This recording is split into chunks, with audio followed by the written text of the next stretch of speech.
Bienvenidos a este espacio donde la ciencia se vuelve sencilla, interesante y parte de tu vida.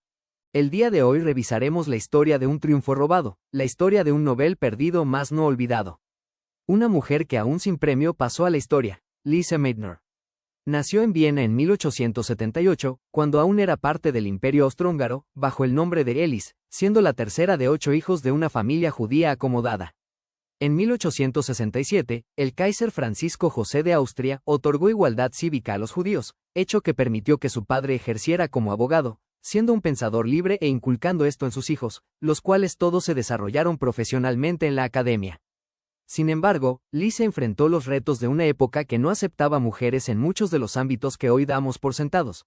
En aquel tiempo, los institutos de secundaria solo aceptaban hombres, por lo que tuvo que optar por estudiar en una escuela municipal de menor rango, donde gracias a clases particulares pagadas por sus padres, logró completar 8 años de secundaria en solo 2 años. Así, en 1901 presentó el examen de acceso a la Universidad de Viena, siendo de las únicas 4 mujeres aceptadas de 14 que se presentaron. Una de sus compañeras aceptadas en la universidad fue la hija del físico Ludwig Boltzmann, Henriette Boltzmann, matriculándose ambas en matemáticas y física. En el plan de estudios cursado por Lise, todas las clases las impartía Ludwig Boltzmann, el cual aceptaba sin problemas la integración de mujeres en sus clases. Durante su estancia en la universidad, se le presentó un artículo de óptica de Lord Rayleigh, en el cual Rayleigh explicaba y predecía fenómenos ópticos que no lograba comprobar experimentalmente, por lo que Lise amplió experimentalmente este trabajo, explicando los experimentos basándose en las conclusiones del artículo de Rayleigh. Estas prácticas y la capacidad de llevar a cabo sus propias investigaciones le valieron el grado de doctora en física en 1906, convirtiéndose en la segunda mujer en obtener este grado en la Universidad de Viena. Después de esto, presentó una solicitud para trabajar con Marie Curie debido a su interés en el área de la radioactividad. Sin embargo, tras la negativa, trabajó un tiempo impartiendo clases en el Instituto de Física Teórica, para luego comprender que no veía un futuro prometedor para ella en Viena, y tras hablar con sus padres para obtener ayuda económica, se mudó a Berlín. En ese año Berlín aún era la capital del Reino de Prusia, y Lise ignoraba en que Prusia el acceso de las mujeres a la universidad estaba prohibido. Sin embargo, ella se dirigía a la Universidad de Humboldt, donde había oído del famoso físico Max Planck, y a quien mediante una carta le pidió permiso para asistir a sus clases. Curiosamente, Planck estaba en contra de que las mujeres asistieran a la universidad, pero reconoció en Lise un talento extraordinario y le permitió asistir. Así, se dirigió también al director del Instituto de Física Experimental, el físico alemán Heinrich Rubens, para trabajar por las tardes, quien la aceptó y la puso en contacto con el químico alemán Otto Hahn, quien tenía un laboratorio y estaba interesado en colaborar con ella. Aquí nacería una amistad que duraría los siguientes 30 años. A pesar de este pequeño triunfo y de ser recibida de buen agrado, los problemas continuaban. Oficialmente el veto a las mujeres en la universidad continuaba, por lo que Lise tendría que trabajar sin paga, entrar por las puertas traseras y trabajar en un antiguo taller de carpintería que Otto había acondicionado como laboratorio, debido a que Lise tenía prohibido ingresar al laboratorio oficial de Hahn en el primer piso. Incluso, si necesitaba ir al baño, tenía que ir a un restaurante que estaba frente al instituto. Sin embargo, esto no la detuvo, sino que aparte de ganarse la amistad de Otto Hahn, también la admiración con Planck era mutua, por lo que fue invitada a asistir a veladas en casa de este último, a donde tiempo después se incluiría a Einstein, quien disfrutaba de tocar su violín en dichas reuniones. Se dice que Einstein la llamaba nuestra Marie Curie. Durante 1908 y 1909 Hahn y Meitner publicaron diversos artículos sobre el actinio y se volvieron un equipo bastante productivo. Para 1912, se mudaron al recién fundado Instituto Kaiser Wilhelm, debido a que a Hahn le ofrecieron un puesto de maestro con sueldo de unos 5.000 marcos anuales. Sin embargo, Lise seguía trabajando sin paga, hasta 1913 que Planck la contrató como su asistente, siendo el rango más bajo dentro del instituto. Sin embargo, esto la convirtió en la primera mujer ayudante de científico de Prusia. En los años siguientes la ascendieron de rango a miembro de la institución, el mismo puesto que Hahn pero con menos sueldo. El laboratorio pasó a llamarse Hahn Meitner. En 1914 comenzó la primera de las guerras que vivió Lise. Simultaneó su colaboración con el Hospital Lichterfelde como técnica de rayos X y el mantenimiento del laboratorio en el que, ya sola porque no disponía de personal, prosiguió sus investigaciones sobre el uranio. En este año Hahn y Meitner desarrollaron una nueva técnica para separar el grupo del tantalio de la uraninita. Debido a la falta de apoyo, Tanto por parte de Hahn y por parte de los demás ayudantes del laboratorio, Meitner tuvo que hacerlo por su cuenta. En febrero, Meitner extrajo 2 gramos de óxido de silicio de 21 gramos de uraninita. De esos 2 gramos, a 0.5 le añadió fluoruro de tántalo, y se disolvió en fluoruro de hidrógeno. La hirvió en una concentración de ácido sulfúrico y precipitó lo que se creía que era el elemento 91. Verificó que era un emisor alfa. Con la llegada de Hahn en abril, ambos idearon una serie de indicadores para descartar los otros emisores alfa conocidos hasta la fecha. Solo conocían unos con un comportamiento químico similar: isótopos de plomo, que se desintegraba en emisores alfa, polonio 210, y el torio 230. Meitner le llamó protactinio. En 1917 consiguió la creación del laboratorio Meitner y perfeccionó la técnica de preparación de muestras de Otto Hahn. En 1918 mandaron conjuntamente un artículo sobre el descubrimiento del proactinio en el que consta Hahn como investigador principal. Esta situación era admitida por Meitner como fórmula de agradecimiento hacia Hahn. En 1919 fue la primera mujer que obtuvo la plaza de profesora de universidad, y la Asociación de Química Alemana condecoró a Hahn con la medalla Emil Fischer. El tribunal ofreció una copia de la medalla a Meitner, pero sin un reconocimiento explícito de su contribución. Lise no dijo nada, simplemente no fue a la ceremonia a recoger su copia. Durante la Segunda Guerra Mundial, Alemania y Austria se unificaron, perdiendo así Lise su ciudadanía austriaca, y comenzó a resentir el trato antisemita. Observaba cómo, poco a poco, se iba marginando a sus colegas científicos debido a su origen étnico. Fritz Haber fue expulsado de su laboratorio. Meitner recibió en esta época una oferta de trabajo de su amigo Niels Bohr en Copenhague, pero Planck la convenció para que no dejara Berlín ya que su laboratorio la necesitaba.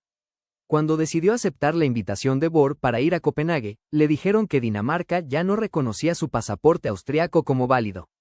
No podía irse a Dinamarca, ni a Suiza ni a ningún otro país.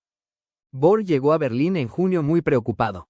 Cuando regresó a Copenhague, comenzó a buscar un puesto para Meitner en Escandinavia. Además, le pidió a Hans Kramers que averiguara si había algo disponible en los Países Bajos. Toda esta incertidumbre no impidió que Lise siguiera con su trabajo. Con el descubrimiento del neutrón se empezó a especular en la comunidad científica acerca de la posibilidad de crear elementos más pesados que el uranio. Lise convenció a Otto para emprender esa línea de investigación. Hahn, von Laue, Planck y Carl Bosch hicieron lo posible por sacarla del país. Meitner se enteró en 1939 que Suecia le había concedido permiso para entrar con su pasaporte austriaco y 2 días después voló a Copenhague, donde fue recibida por su sobrino Otto Robert Frisch, quien algunos años más tarde diseñaría el primer mecanismo de detonación de una bomba nuclear, uniéndose al personal de investigación atómica de la Universidad de Estocolmo. Una vez instalada, retomó el trabajo con Otto Hahn y el químico alemán Fritz Strassmann, produjeron el primer ejemplo de la fisión nuclear, experimento que no hubiera marcado ninguna diferencia si ella no hubiera interpretado los resultados correctamente, ya que ella introdujo el término fisión nuclear.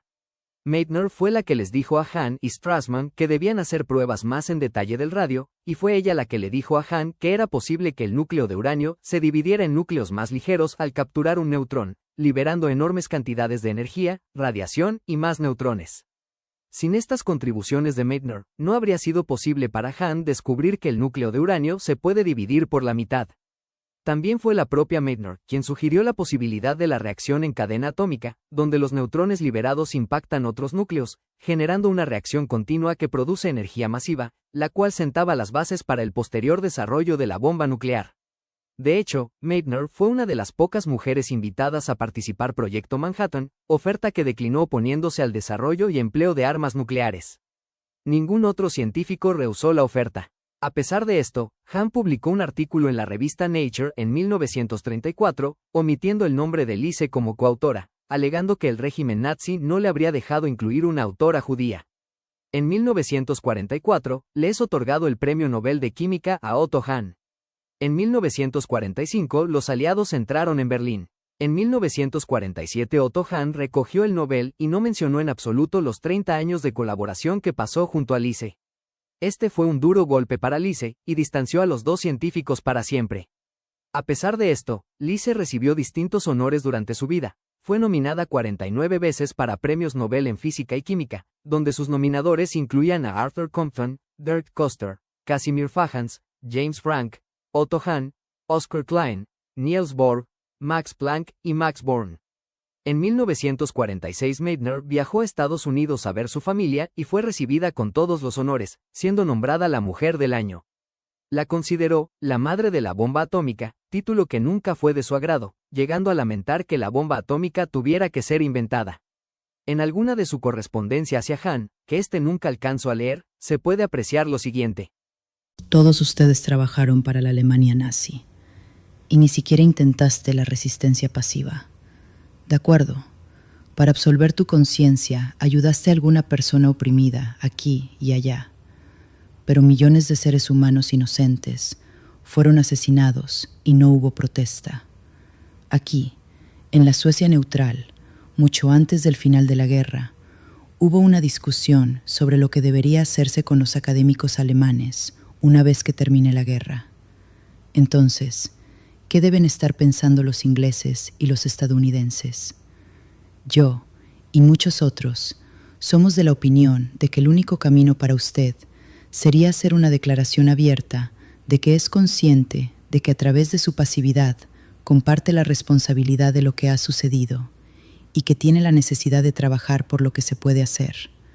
Pero muchos piensan que es demasiado tarde para eso.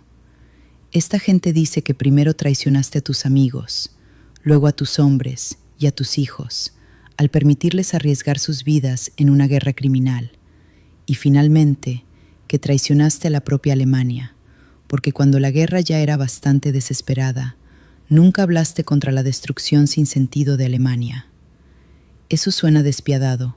Sin embargo, creo que la razón por la que te escribo esto es la verdadera amistad. En los últimos días, uno había oído hablar de cosas increíblemente espantosas en los campos de concentración. Supera todo lo que uno temía anteriormente.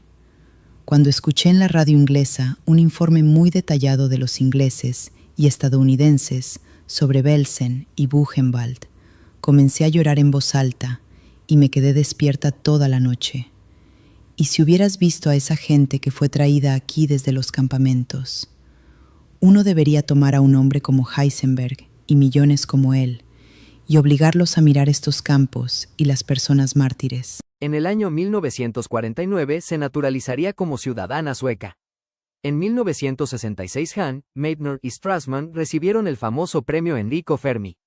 A pesar de que Otto Hahn intentó que Meitner no recibiera tal reconocimiento, Strassmann no lo permitió.